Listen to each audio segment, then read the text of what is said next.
अब यहाँ पे हमारा जो दूसरा पॉइंट है हेल्थ केयर बायोटेक्नोलॉजी के अंदर, वो है नंबर 2 का वैक्सीन प्रोडक्शन, वैक्सीन की तैयारी। वैक्सीन कहते हैं टीकाकारी को। टीके की तैयारी के अंदर बायोटेक्नोलॉजी का इस्तेमाल किस तरह से किया जाएगा। तो यहाँ पर हम ये देखने वाले हैं कि जो बायोलॉजिकल प्रिपरेशन है ये कहलाएगा वैक्सीन। वैक्सीन को हम कहते हैं बायोलॉजिकल प्रिपरेशन, हयातियाती तैयारी, जिसके अंदर क्या रहेगा, एक्टिव एक्वायर्ड इम्यूनिटी रहेगी इसके अंदर शामिल। एक्टिव एक्वायर्ड इम्यूनिटी मतलब मुदाफियती निजाम एक तरह का पाया जाएगा इस वैक्सीन के अंदर, और सर्टन डिसीज के को दफा करने के लिए, मुख्तलिफ किस्म की डिसीज को दफा करने के लिए जो एक्टिव एक्वायर्ड इम्यूनिटी रहेगी, मुदाफियती निजाम रहेगा, वो कहलाएगा वैक्सीनेशन या फिर वैक्सीन कहलाएगा। Vaccine is a biological agent. Vaccine को हम बायोलॉजिकल एजेंट के नाम से भी जानते हैं। इसके अंदर biological agent that represent disease causing micro organism, disease causing उसको हम वैक्सीन जो है तो वो रिप्रेजेंट करेंगी डिसीज कॉजिंग माइक्रो ऑर्गेनिज्म को। जो जिस माइक्रो ऑर्गेनिज्म से जो डिसीज होती है उसी का कुछ हिस्सा उसके अंदर मौजूद रहेगा। कि कैसे फॉर्म में, वीकेंड फॉर्म में और किल फॉर्म में। वीकेंड फॉर्म मतलब कमजोर तरीन हिस्सा उसका, या फिर उसको जो है तो मुर्दा हालत में जो है तो कलेक्ट किया जाएगा उसी माइक्रो ऑर्गेनिज्म को, उसी खुर्दबिनी जानदार को। तो यहाँ पर उसका यह है तो बायोलॉजिकल एजेंट के तौर पर उस वैक्सीन को इस्तेमाल किया जाएगा।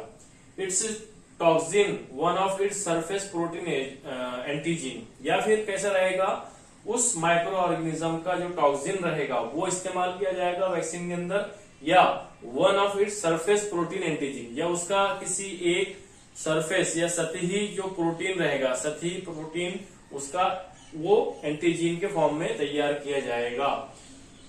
Biotechnology offer a diagnostic kit rickettsial. अब यहाँ पे बायोटेक्नोलॉजी इस फील्ड ने बहुत सारे टूल्स एंड टेक्निक ये ऑफर किए हैं मेडिकल फील्ड को। हेल्थ केयर के अंदर मुख्तलिफ टूल्स है, और वो कैसे है, अगेंस्ट डायग्नोस्टिक किट के फॉर्म में या रिकेट्शियल फॉर्म में, अगेंस्ट द बैक्टीरियल और viral vaccine along with radio labeled biological therapeutics for imaging and analysis। अब हयातियाती जो डिसऑर्डर रहेंगे, मुख्तलिफ किस्म की बीमारियां रहेगी, उसको इमेजिंग करने के लिए, उसका एनालिसिस तज्जिया करने के लिए हयाती टेक्निक ने बहुत सारे जो है तो तशखीसी इंस्ट्रूमेंट या तशखीस करने के लिए बहुत सारे आलात का जो है तो यहाँ पे हमको बहुत सारे आलात हमको मुहैया किए, जिसके अंदर डायग्नोस्टिक किट शामिल है।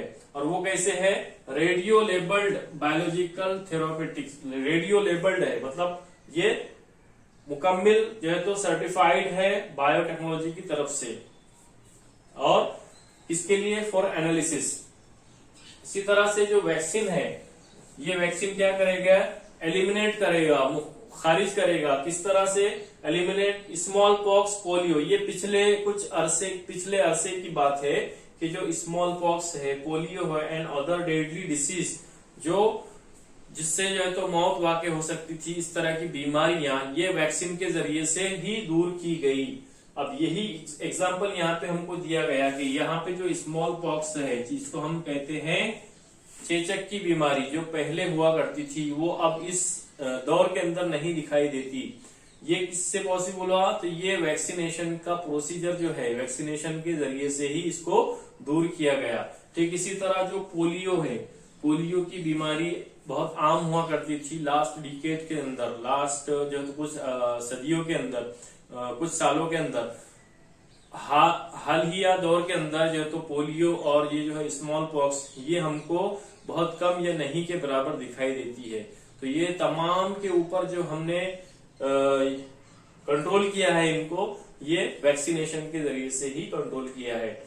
ठीक इसी तरह biotechnology made advance in vaccination. हयाती टेक्निक ने कुछ ऐसे एडवांसमेंट प्रोसीजर जो तो तैयार किए गए हैं, तरीकेकार को तैयार किया गया है वैक्सीनेशन के अंदर, कि जो पोटेंशियल करता है, जो हिफाजत करता है मुख्तलिफ किस्म की नॉन कम्युनिकेबल डिसीज, जो बीमारी गैर मुतअद्दी होती है, उन गैर मुतअद्दी बीमारियों को कंट्रोल करने के लिए हयाती टेक्निक ने कुछ ऐसे अपने अंदर जो है तो एडवांसमेंट तरीके हमको दिए हैं।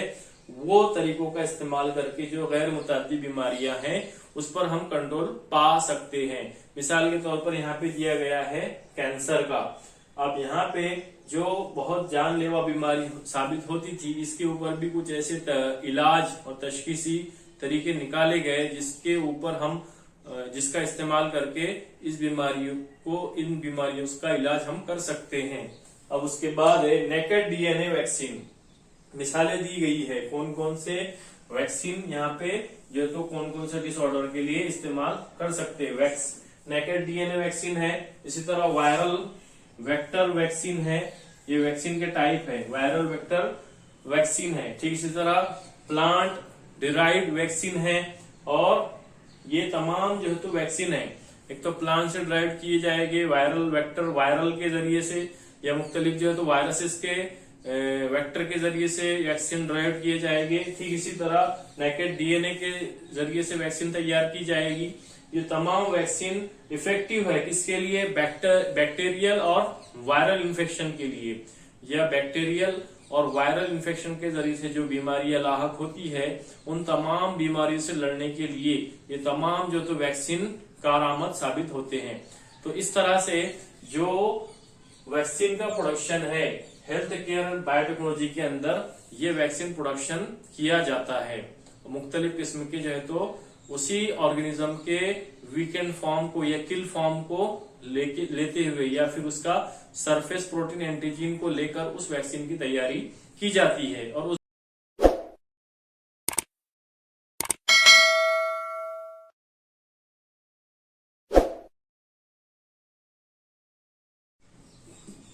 अब इसी के अंदर वैक्सीनेशन के अंदर जो नेक्स्ट पॉइंट है हमारा, वो है oral vaccine and a novel approach.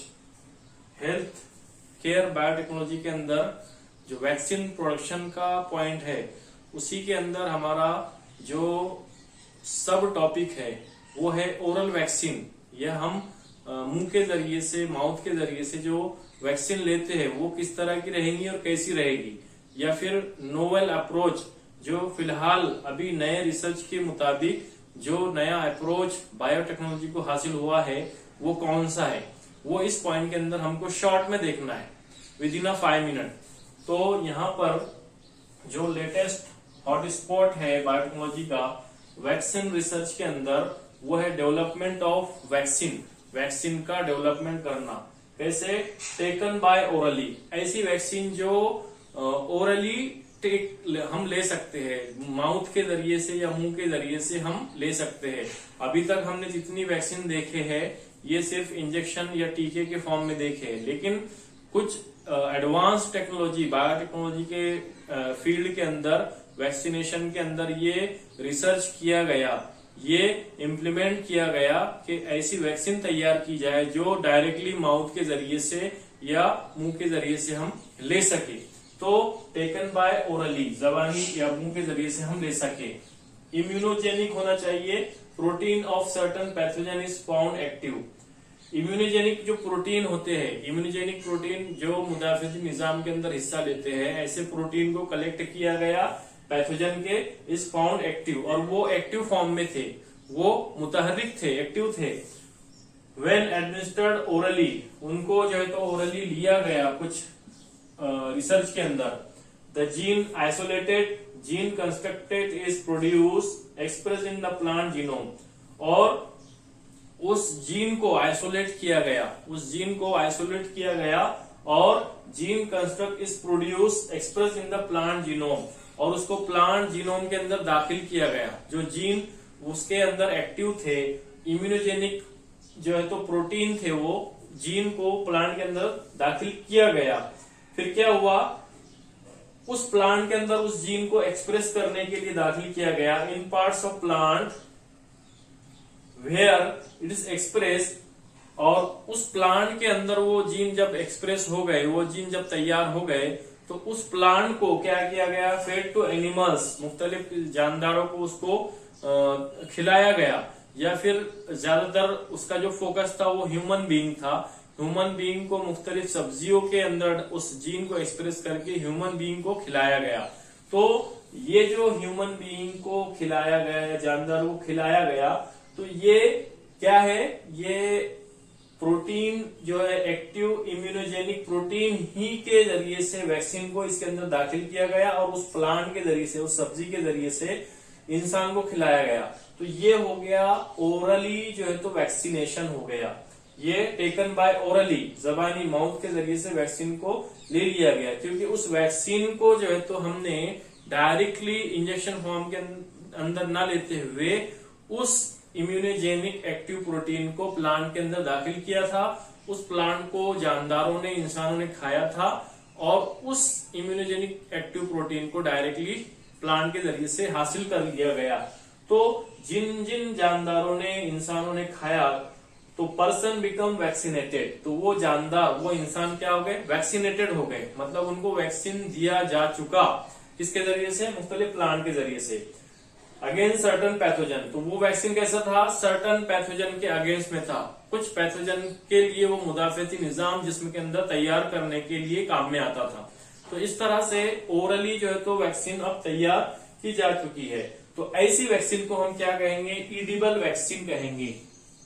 उस वैक्सीन को हम क्या नाम देंगे, ईडिबल वैक्सीन। तो यही जो अप्रोच है बायोटेक्नोलॉजी का, वो कहलाएगा अ नोवल अप्रोच, वो कहलाएगा अ नोवल अप्रोच या फिर ओरल वैक्सीनेशन।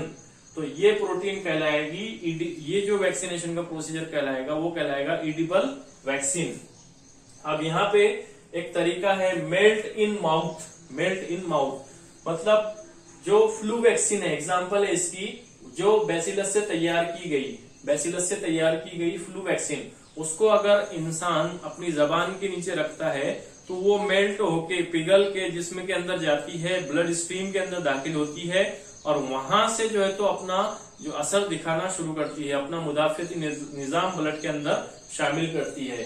तो मेल्ट इन माउथ जो वैक्सीन है वो फ्लू वैक्सीन है। और कैसा है, इसकी खुसूसियत लो कॉस्ट है, इसका जो है तो खर्च कम से कम है। इसी तरह जो कंफर्टेबल है लेने के लिए और हासिल करने के लिए, किसी तरह की कोई भी तकलीफ नहीं है, बल्कि इसको डायरेक्टली ओरली माउथ के जरिए से जबान के नीचे अगर रखेंगे तो ये ऑटोमेटिक एक मेल्ट फॉर्म में अंदर जिस्म में दाखिल हो जाएगी, ब्लड स्ट्रीम में दाखिल हो जाएगी और वहां से अपना एक मुदाफियाती निजाम अगेंस्ट द पैथोजन तैयार करेगी, against the viral infection, against the bacterial infection वो तैयार करेगी। और कैसी है इसकी खुशियत, स्टोरेज के लिए भी जो है तो आसान है, इसको स्टोर भी हम आसानी से कर सकते हैं, लो कॉस्ट है, कम खर्च वाली है और कंफर्टेबल है लेने के लिए। तो ये एक बायोटेक्नोलॉजी का जो है तो नोवल अप्रोच था ओरल वैक्सीनेशन के लिए। तो यहाँ पर हमारा जो health care vaccination preparation vaccination, ये पॉइंट हमारा कंप्लीट होता है।